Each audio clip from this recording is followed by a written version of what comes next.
Le mental, corps subtil.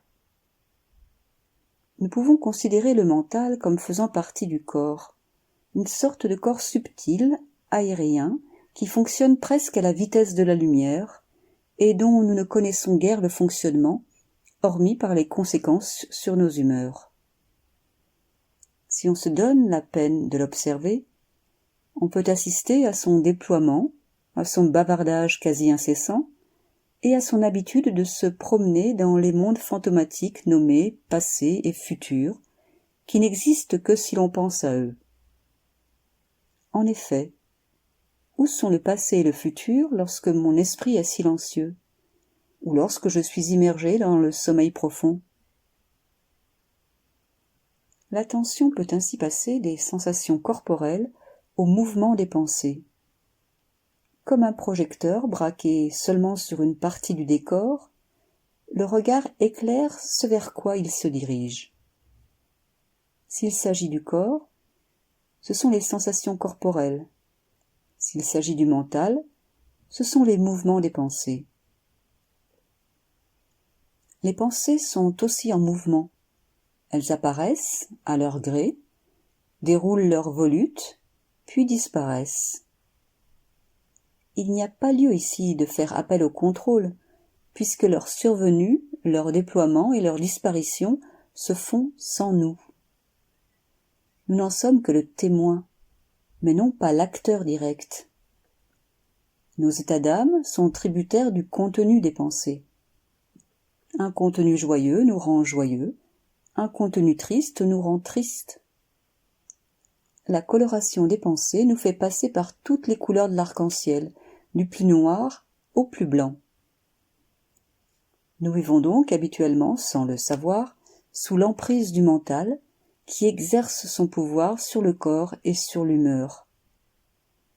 Le mental étant particulièrement habile, il sait se faire discret.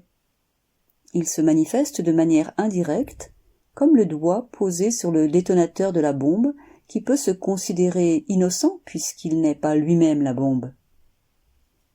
Si nous ne connaissons pas bien notre corps, nous connaissons encore moins ce mental baladeur, maître caché des lieux.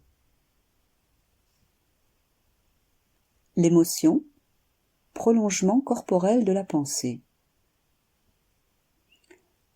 Entre les deux viennent s'insérer les bien connues émotions. Que sont-elles, celles-là? La joie, le contentement, le bonheur sont des émotions qui sont naturellement recherchées. Elles s'accompagnent d'un sentiment d'expansion, d'élation, d'une sorte de jouissance et de réjouissance à laquelle on s'attache facilement. La colère, la souffrance, le chagrin, la tristesse et la peur sont les parents pauvres. Ils viennent sur la scène lorsqu'on ne les sollicite pas et refusent de partir même si on le leur demande poliment. Ils sont des importuns et gênent notre aspiration à la permanence dans la joie et le bonheur. On est porté à tout faire pour les étouffer, pour les mettre de côté, les ignorer, ou même si on le pouvait, les trucider. Par contre, si on leur prête un peu d'attention, ces émotions douloureuses ne sont que des sensations d'un type particulier.